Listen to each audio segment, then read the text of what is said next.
and minute attention into the picture. I ask you, please, don't write anything. What will be very important, I will tell you. So just write the name and look to the picture. First of all, as usually, we start from the borders. By the blue lines, you can see we mentioned here the border of the triangle. Yeah? Which structures we need here? Superior belly of omohyoid, anterior margin of SCM, and midline of the neck. This is three borders. Yeah? From upwards, omohyoid, from down it is anterior margin, and from mid-side it is midline of the neck.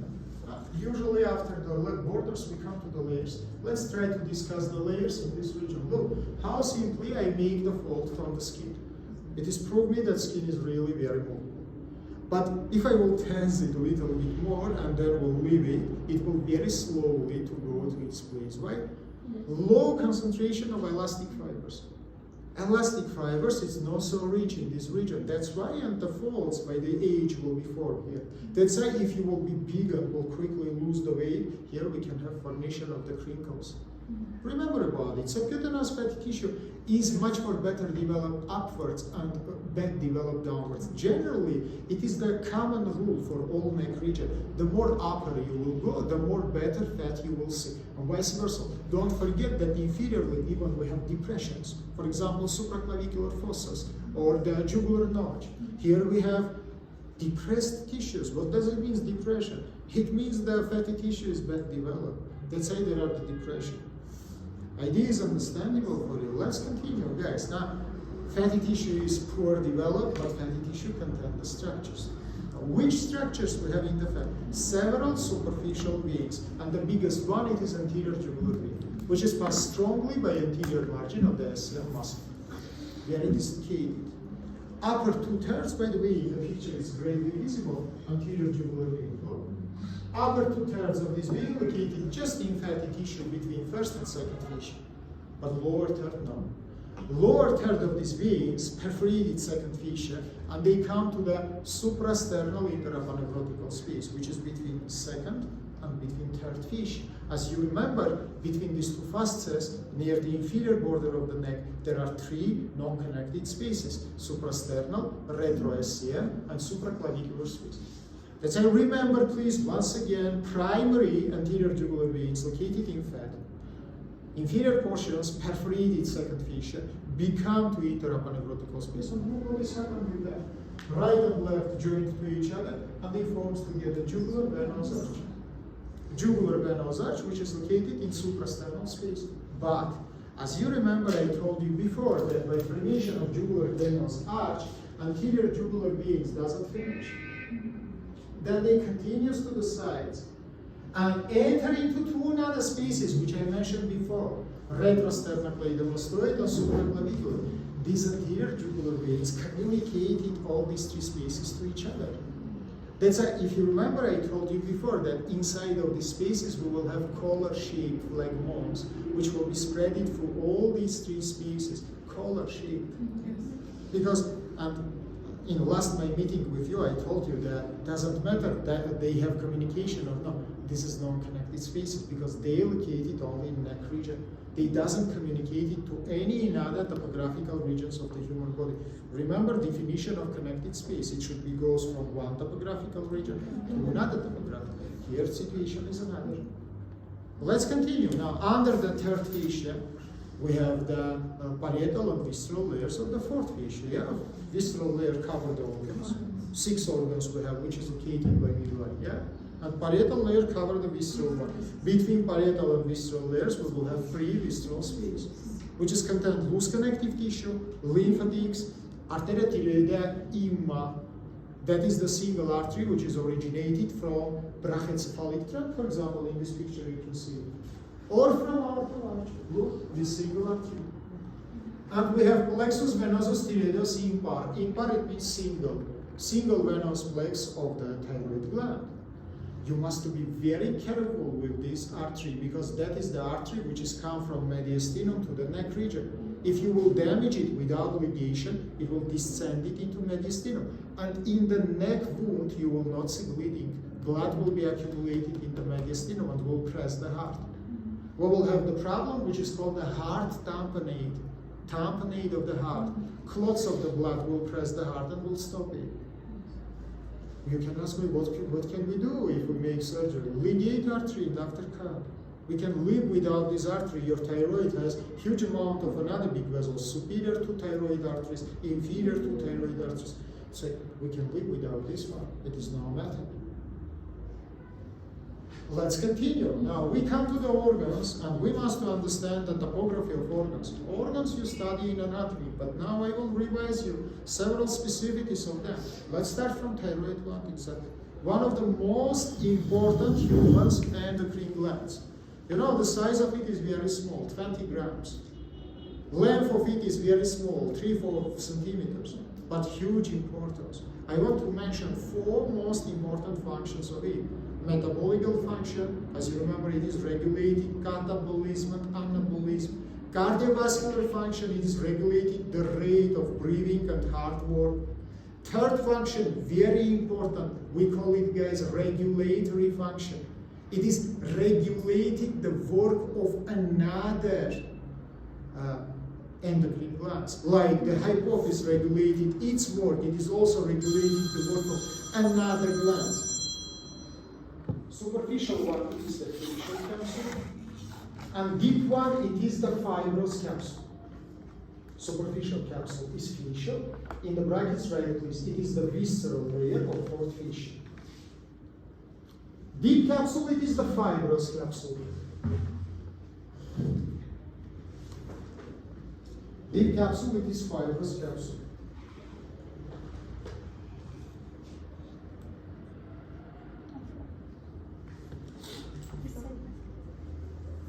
One capsules in the posterior surface of the gland. The ligament is formed, which is called the Barry's ligament. Barry's ligament. Barry's ligament. That is the ligament which is fixed thyroid gland to the trachea.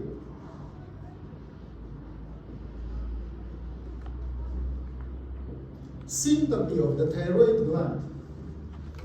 In front of the thyroid gland, we have infrahyoid muscles. Behind of it, we have trachea. From sides of thyroid gland, we have carotid neurovascular bundle. We have carotid neurovascular bundle.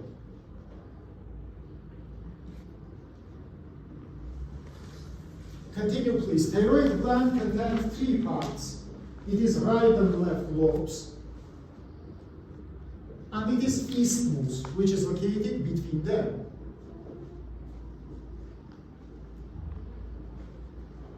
Skeletotopy of thyroid. Isthmus of thyroid, located in the level of first, second tracheal cartilages. First and second tracheal cartilages. Lobes of the thyroid start from the level of inferior margin of thyroid cartilage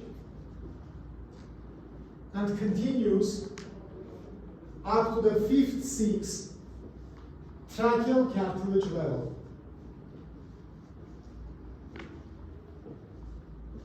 5th, 6th tracheal cartilage level. Continue, please. Arterial supplyment and innervation. Thyroid gland supplied by 3 arteries.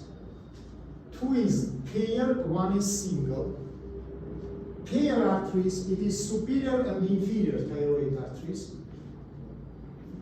Superior and inferior thyroid arteries. Open the brackets and write, please. Superior thyroid, it is from external carotid. Inferior thyroids, it is the branches of truncus tiliocervicalis, which is from subclavian artery. Once again, superior thyroid, it is from external carotid artery. Inferior thyroid, it is branch of truncus tiliocervicalis, which is from subclavian artery.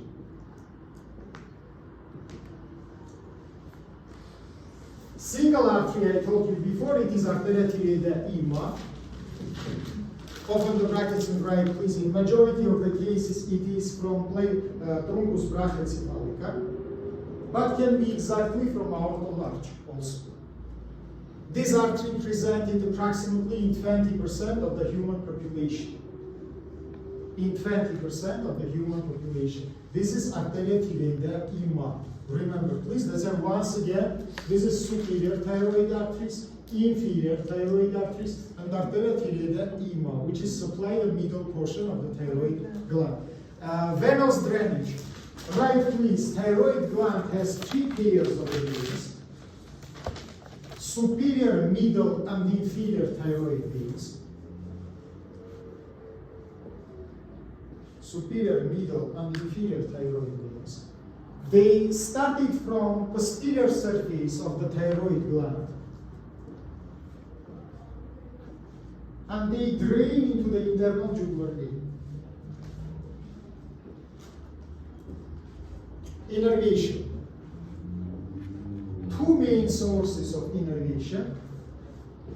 First one, it is the superior laryngeal nerve, nervus laryngeus superior. In the brackets, right, please, it is the branch of the vagus.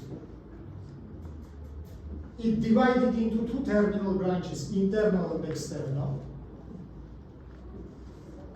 An external branch located very near to the superior thyroid artery is located in front and a little bit medially to superior thyroid artery. So you must be very attentive, then you will ligate this artery to not damage the nervus laryngeus superior, which will give the hoarseness of the voice. Remember it, please. Second nerve, it is recurrence laryngeal nerve. Recurrence laryngeal nerve. It is the branch of the nervus vagus. And it is originated near the apertura thoracis superior.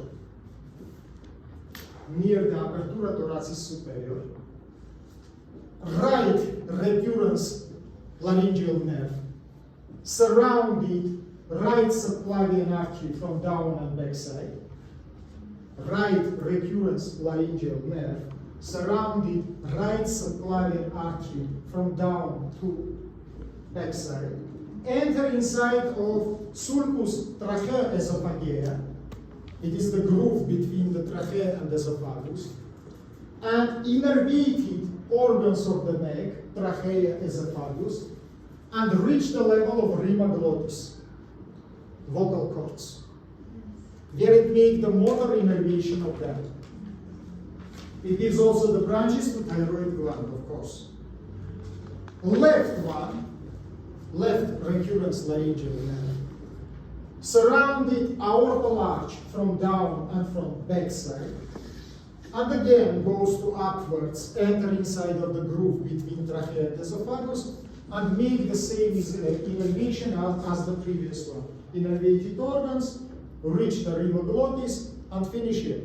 Open the brackets and write, please. This artery located in 50% of cases in front of inferior thyroid artery, in another 50% behind of it. As it can be in front of artery or it can be behind of artery. Again, only selective ligation is possible here.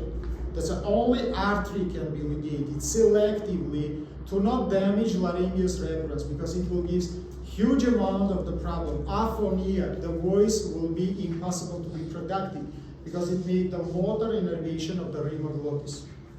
Remember about it, please, and let's continue. Next organ, second organ, it is trachea. Trachea has two parts. It is cervical and thoracic. Cervical part of the trachea started from level of C6 and continues up to the level of the jugular notch of the sternum. That is approximately level of second cervical vertebra. Trachea directed strongly by midline, and it passes from up to down and from superficially to deep. That's like the more lower portion of the trachea you want to open, the more deeper it will be located. Upper portions is superficial, lower portions is much more deep located. Continue, please. The wall of the trachea contains the semi-cartilages. From in front and from side, it has the cartilaginous structure. From behind, it is membranous, and it is attached to anterior wall of the esophagus.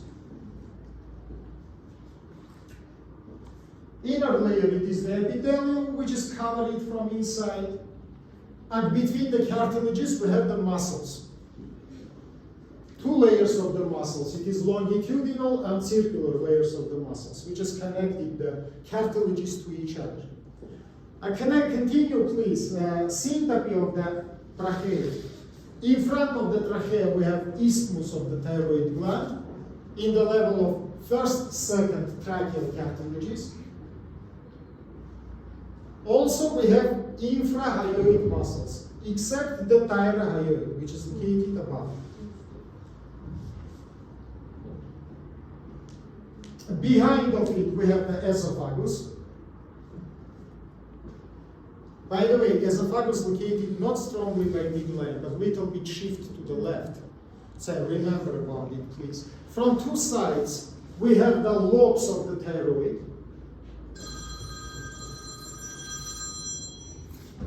How often